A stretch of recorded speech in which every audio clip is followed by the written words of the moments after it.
Pada yang terhormat Bapak Wahyu Purbo Santoso, SE, MM, CFRM, CPOD, selaku dosen pengampu mata kuliah Manajemen Keuangan Internasional. Pada kesempatan kali ini, saya akan mempresentasikan jawaban UAS terkait materi-materi seputar keuangan internasional yang saya pelajari dari sesi 1 sampai dengan sesi 16. Setelah mempelajari seluruh materi dari sesi 1 sampai dengan sesi 16,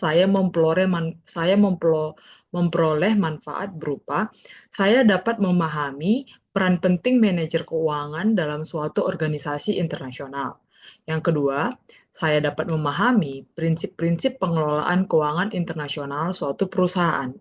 Yang ketiga, saya mampu menjelaskan teknik yang digunakan perusahaan multinasional untuk mengukur risiko negara.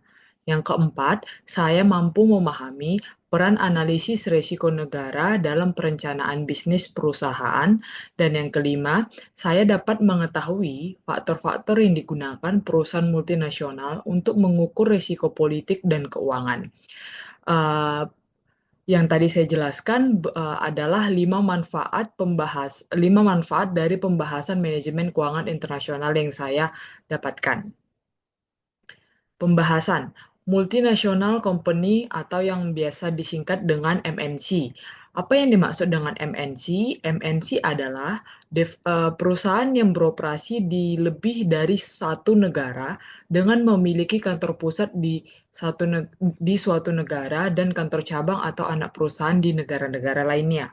Latar belakang. Awalnya, perusahaan multinasional dari Amerika Serikat yang beroperasi di berbagai negara, seperti halnya negara Jepang, berbagai negara di Eropa, Australia, dan juga Selandia Baru. Namun, sejak 1960-an, perusahaan multinasional bukan hanya didominasi oleh negara Amerika Serikat saja, tapi juga ada yang berasal dari Jepang, Eropa, dan berbagai negara industri lainnya. Pada kesempatan kali ini saya akan menjelaskan argumen yang menyatakan bahwa munculnya multinasional atau MNC telah mendobrak doktrin dan teori keunggulan komparatif. Apa argumen yang bisa saya jelaskan? Yaitu teori multinasional MNC tidak sepenuhnya konsisten dengan teori keunggulan komparatif tradisional. Hal ini dikarenakan kedua teori tersebut memiliki sudut pandang yang berbeda. Teori perusahaan multinasional tidak selalu selaras dengan model keunggulan komparatif tradisional karena lebih berfokus pada keunggulan khusus perusahaan, sedangkan keunggulan komparatif menekan pada efisiensi khusus negara. Namun, teori tersebut tidak sepenuhnya bertentangan, karena kedua teori tersebut mengakui manfaat terlebih dalam pasar asing untuk mengoptimalkan output dan efisiensi. Proses ekspansi bisnis. Apa yang dimaksud dengan ekspansi bisnis? Ekspansi bisnis adalah strategi yang diterapkan perusahaan untuk memperluas cakupan operasional dan meningkatkan skala usahanya. Apa tujuan dari proses ekspansi bisnis tersebut? Tujuannya adalah meningkatkan pendapatan, memperluas pasar, eh, memperluas eh, bangsa pasar, dan memperkuat posisi kompetitif perusahaan. Apa manfaat dari proses ekspansi bisnis? Manfaatnya adalah pertumbuhan pendapatan, diversifikasi risiko, peningkatan daya saing, dan mendapatkan akses untuk ke sumber daya baru. Pada penjelasan selanjutnya, saya akan menjelaskan proses strategi ekspansi bisnis.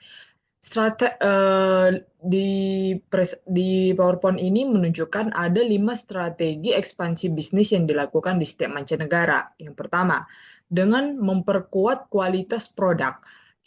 Setiap perusahaan harus memastikan produk yang ditawarkan memenuhi tuntutan pasar yang semakin tinggi.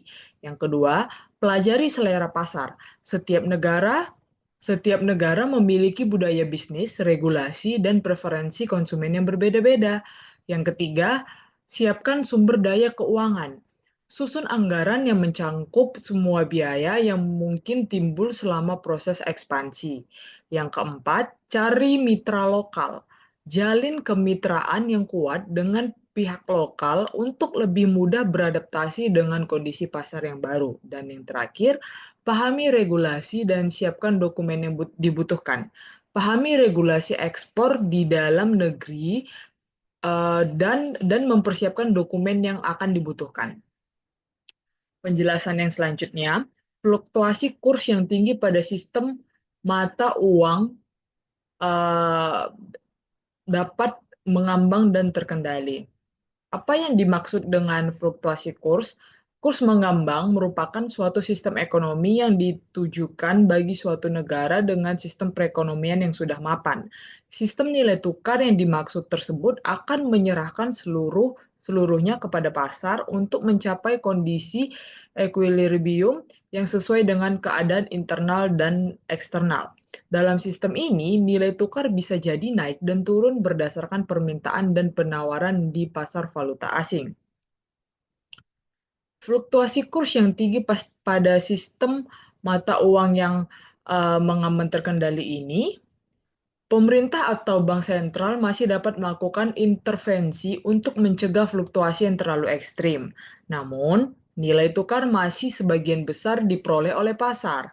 Nilai tukar atau kurs dapat berubah-berubah setiap saatnya, tergantung pada jumlah penawaran dan permintaan valuta asing yang relatif terhadap mata uang domestik. Pada sistem ini, pemerintah dan pasar sama-sama mempunyai hak untuk menentukan nilai tukar valuta asing. Indonesia pernah menerapkan sistem kurs mengambang terkendali pada tahun 78 bersamaan dengan kebijakan devaluasi rupiah sekitar 33%. Saat ini, Indonesia menggunakan sistem kurs mengambang atau biasa disebut dengan istilah kurs bebas atau floating exchange rate. Pada kesempatan ini saya akan menjelaskan peran manajer keuangan dan investor. Yang pertama, indikator penting.